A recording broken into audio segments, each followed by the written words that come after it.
¿Cómo ha conseguido el rey don Juan Carlos su fortuna? La fortuna del rey Juan Carlos es una de las mayores incógnitas de España. En principio, el anterior rey, abdicó del trono con un patrimonio personal superior a 1.600 millones de euros, según el trabajo de la Universidad de Bruselas creado por Germán Mathijs, un experto en fortunas y presupuestos de las monarquías españolas. Pero este no ha sido el único estudio que se ha realizado durante las casi 4 décadas en el trono, ya que la revista Forbes y el diario New York Times han dado datos muy parecidos. A día de hoy, la Casa Real solo ha hecho públicos los sueldos de la familia real, pero continúan sin informar sobre el patrimonio real de la institución, a pesar de las quejas constantes y peticiones.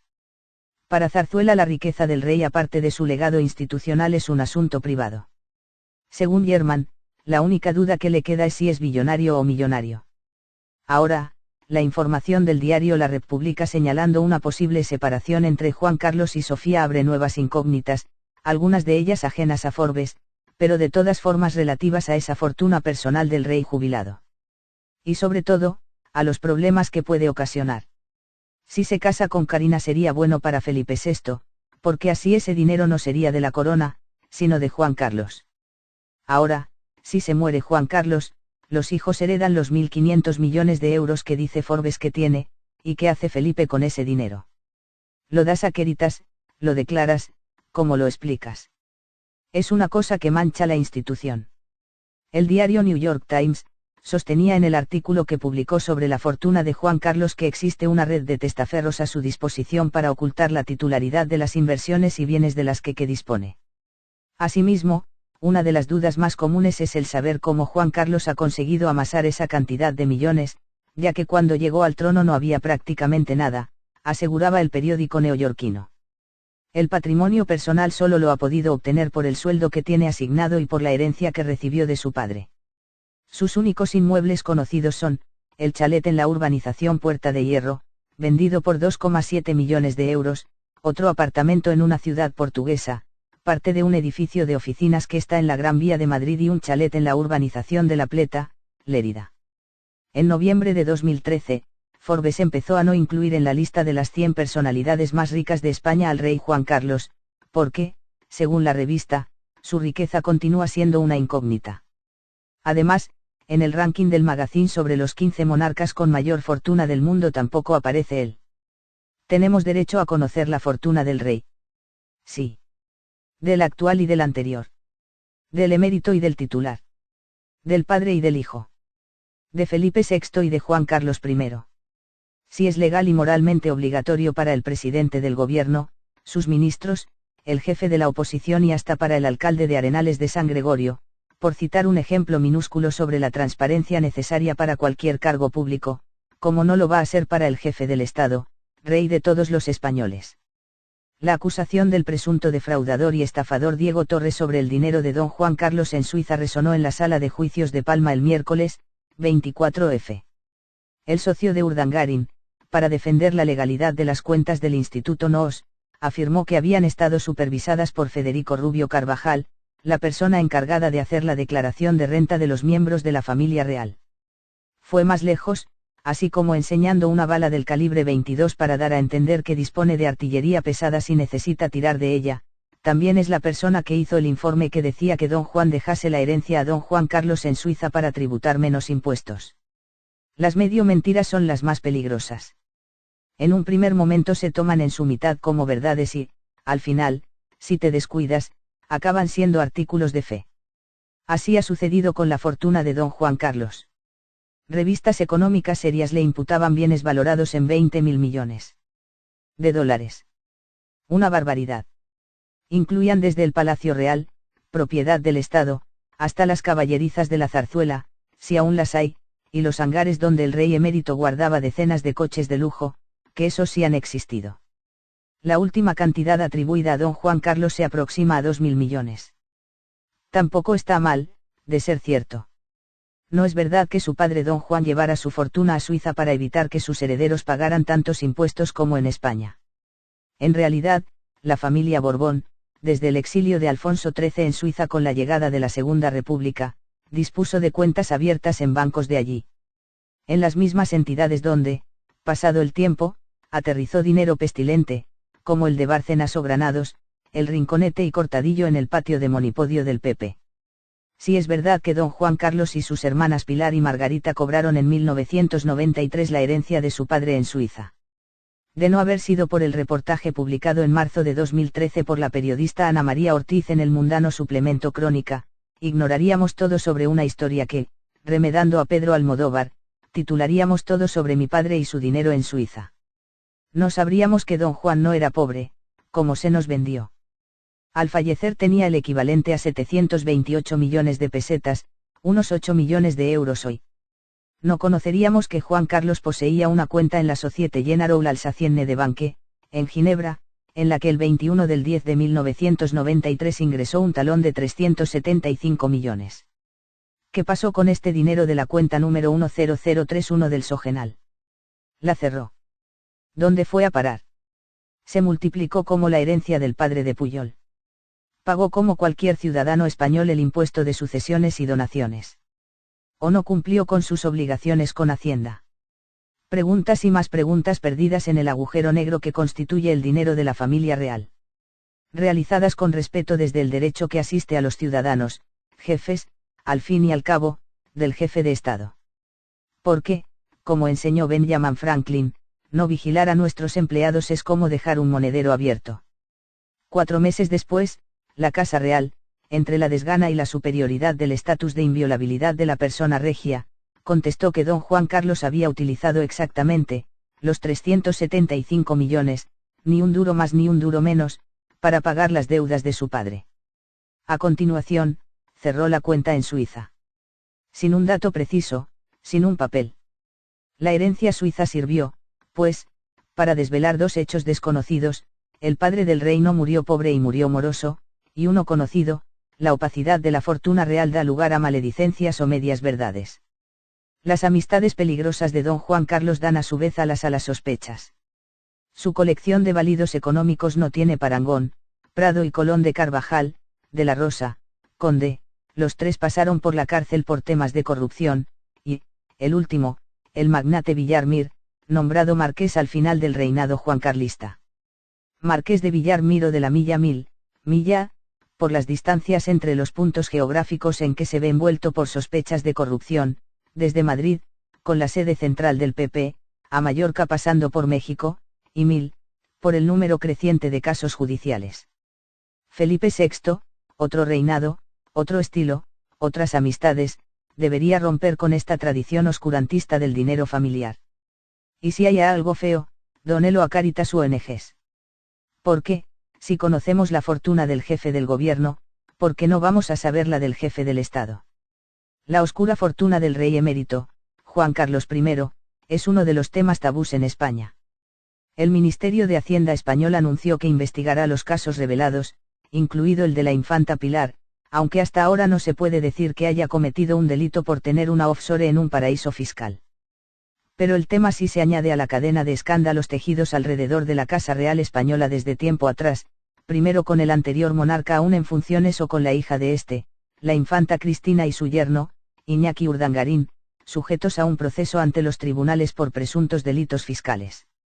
La hermana del viejo monarca presidió y dirigió durante años una empresa radicada en Panamá gestionada por Mossack Fonseca, el bufete especialista en crear sociedades opacas en paraísos fiscales, que destapó el Consorcio Internacional de Periodistas de Investigación, el diario alemán Süddeutsche Zeitung y un centenar de medios alrededor del mundo, entre ellos Proceso. Al salir a la luz este caso, saltan una serie de datos. La infanta de Borbón se convirtió en presidenta y directora de la Sociedad Delantera Financiera S.A. en agosto de 1974, solo un mes después que su hermano, el entonces príncipe de España, asumiera de forma interina la jefatura del Estado debido al empeoramiento de la salud del dictador Francisco Franco. Y el otro dato relevante que dieron a conocer aquí el digital El Confidencial y la televisora La Sexta, los socios españoles en esta investigación, es que Delantera Financiera S.A. fue disuelta el 24 de junio de 2014, 5 días después que Felipe VI fuera proclamado rey de España ante el Congreso de los Diputados, tras la abdicación de su padre. Los documentos muestran que el 8 de agosto de 1974, cuando Pilar de Borbón fue elegida presidenta de la Sociedad Delantera Financiera, su marido, Luis Gómez Acebo, asumía el papel de tesorero secretario y director de la compañía. El despacho Mossack Fonseca se encargó de los trámites burocráticos, pero desde 1993 la empresa fue gestionada por Timothy Lloyd, una firma afincada en Londres. Posteriormente, de esta tarea se hizo cargo el bufete Gómez Acebo y Pombo Abogados, firma de Ignacio, el cuñado de la infanta. 1993 fue un año clave, porque el 1 de abril de ese año se produce la muerte de Juan de Borbón, el padre del rey Juan Carlos y de las infantas Pilar y Margarita. Al morir, el conde de Barcelona dejó una fortuna de 1.100 millones de pesetas, según la cotización equivaldría a 6,6 millones de euros, que incluía 728.075 millones en fondos depositados en el extranjero y que echaba por tierra la idea que hubiera muerto con estrecheces financieras. Juan de Borbón, hijo de rey y padre de rey que no pudo llevar la corona, dejó como herencia un chalet familiar en la urbanización Puerta del Hierro, Madrid, un apartamento en Estoril, Portugal, y parte de un inmueble de oficina en la Gran Vía madrileña, todo ello valuado en 350 millones de pesetas, más de 2 millones de euros. De acuerdo al documento Tramitación y cumplimiento de las voluntades testamentarias que dio a conocer el mundo, Juan de Borbón también dejó 728.075 millones en fondos depositados en una cuenta en Ginebra y 2 en Lausanne. La fortuna se distribuyó entre sus hijos Juan Carlos, Pilar y Margarita. En julio de 2013, la Casa Real dio a conocer que los 2 millones de francos suizos que le correspondieron al rey Juan Carlos por la herencia de su padre, se gastó en hacer frente a deudas y obligaciones de los condes de Barcelona.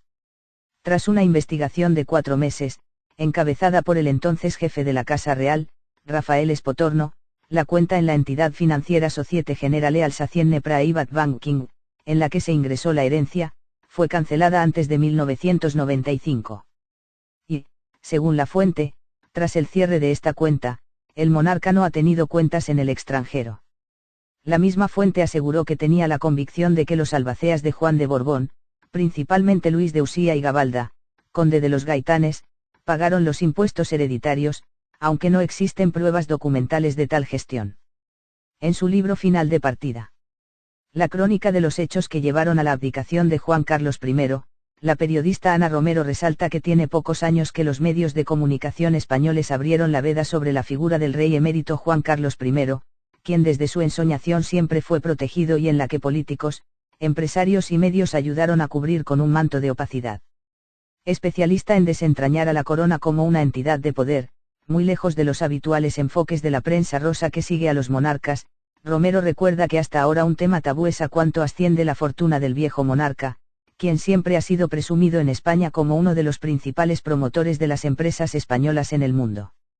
Adulado por medios, políticos y grandes empresarios que le prestaron aviones, lo invitaron a fincas y le rieron sus gracias, se le dio carta blanca hasta llegar a lo que señala como niveles inaceptables.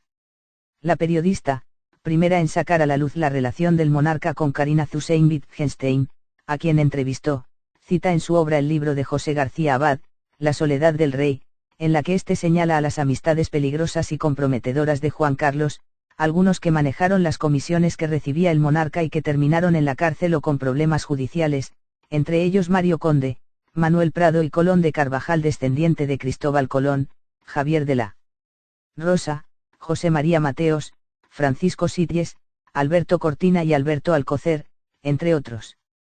Hay una idea generalizada en España de que Juan Carlos I, cobró fuertes sumas de dinero como comisiones por sus gestiones a favor de las empresas españolas alrededor del mundo. Mario Conde, relató que llevaban a Zarzuela maletines con fuertes sumas de dinero. El expresidente argentino, Carlos Menem declaró en plan de broma, que durante el proceso en que Repsol trataba de cerrar la operación de compra de la petrolera argentina YPF, recibía más llamadas de Juan Carlos I que de su esposa. Pero los excesos del vetusto monarca fueron rompiendo el pacto de silencio entre los medios de comunicación en España. El punto de inflexión fue el accidente que sufrió durante una cacería en Botsuana, que atrajo la atención de los medios internacionales, porque ese desliz, en compañía de Corina, se dio en la misma semana que el país estaba en el filo de ser rescatado. La periodista de The New York Times Doreen Carvajal, preguntó entonces en la zarzuela, ¿el rey cobra comisiones?, tema que se convirtió en un dolor de cabeza para el entorno de la monarquía. En su libro, Ana Romero recuerda que entonces Zarzuela pidió a Juan Luis Cebrián, presidente del grupo Prisa, les ayudara a tener un encuentro con el dueño del diario neoyorquino, Arthur Sulzberger Jr. Este organizó una cena con el rey en su casa en Manhattan y, un día después, un encuentro de hora y media con el consejo editorial del matutino. 5 días después, se publicó una pieza firmada por Carvajal y por Ralph Maindar, corresponsal del Times en Madrid, que sacó más canas verdes en la monarquía. Se tituló, Un rey escarmentado busca la redención, por España y su monarquía. Hablaba, entre otras cosas, de su vida de lujo y refería que el rey llegó sin nada al trono y en el camino había amasado una fortuna de origen desconocido, que estimó en 2.300 millones de dólares. Los movimientos, hasta ahora insuficientes, dados por el rey Felipe VI para retirar ese manto de opacidad en la fortuna de su padre y su entorno, lo ponen en entredicho. La revista Tinta Libre publicó una serie de reportajes titulados, El rey de los negocios. El caso Noos y la fortuna opaca de los Borbones. Hasta ahora son pocos los medios que refieren este tema tabú, la fortuna de Juan Carlos de Borbón, cuyo monto sigue siendo un misterio. Aunque durante el desarrollo de la investigación Pilar de Borbón se negó a responder a las preguntas de los medios españoles y del ICIJ, una vez hecho público el caso emitió un comunicado en el que admitió ser titular junto a su marido de esa sociedad en Panamá, entre 1974 y 2014. Aclaró que nunca tuvo ingresos fuera del control de las autoridades fiscales ni haber incumplido ninguna obligación que exigiera la legislación tributaria española o que hubiera una voluntad de ocultación alguna. Desliga la disolución de su empresa en Panamá a la proclamación de su sobrino y sostiene que su marido se planteó iniciar sus actividades profesionales lejos de España a raíz de que ETA intentara su secuestro y el de Juan de Borbón, su padre.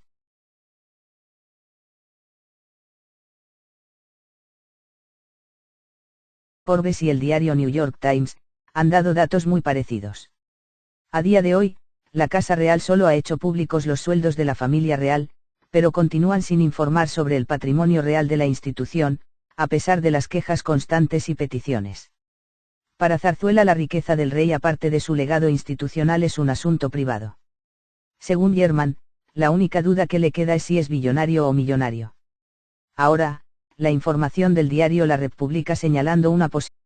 Lo das a Queritas, lo declaras, ¿cómo lo explicas? Es una cosa que mancha la institución. El diario New York Times, sostenía en el artículo que publicó sobre la fortuna de Juan Carlos que existe una red de testaferros a su disposición para ocultar la titularidad de las inversiones y bienes de las que dispone. Asimismo, una de las dudas más comunes es el saber cómo Juan Carlos ha conseguido amasar esa cantidad de millones, ya que cuando llegó al trono no había prácticamente nada, aseguraba, cómo ha conseguido el rey don Juan Carlos su fortuna. La fortuna del rey Juan Carlos es una de las mayores incógnitas de España. En principio, el anterior rey, abdicó del trono con un patrimonio personal superior a 1.600 millones de euros, según el trabajo de la Universidad de Bruselas creado por Germán Mathijs, un experto en fortunas y presupuestos de las monarquías españolas. Pero este no ha sido el único estudio que se ha realizado durante las casi 4 décadas en el trono, ya que la revista FA, el periódico neoyorquino. El patrimonio personal solo lo ha podido obtener por el sueldo que tiene asignado y por la herencia que recibió de su padre. Sus únicos inmuebles conocidos son, el chalet en la urbanización Puerta de Hierro, vendido por 2,7 millones de euros, otro apartamento en una ciudad portuguesa, parte de un edificio de oficinas que está en la Gran Vía de Madrid y un chalet en la urbanización de La Pleta, Lérida. En noviembre de 2013, Forbes empezó a no incluir en la lista de las 100 posibles separación entre Juan Carlos y Sofía abre nuevas incógnitas, algunas de ellas ajenas a Forbes, pero de todas formas relativas a esa fortuna personal del rey jubilado. Y sobre todo, a los problemas que puede ocasionar. Si se casa con Carina sería bueno para Felipe VI, porque así ese dinero no sería de la corona, sino de Juan Carlos. Ahora, si se muere Juan Carlos, los hijos heredan los 1.500 millones de euros que dice Forbes que tiene, ¿y qué hace Felipe con ese dinero?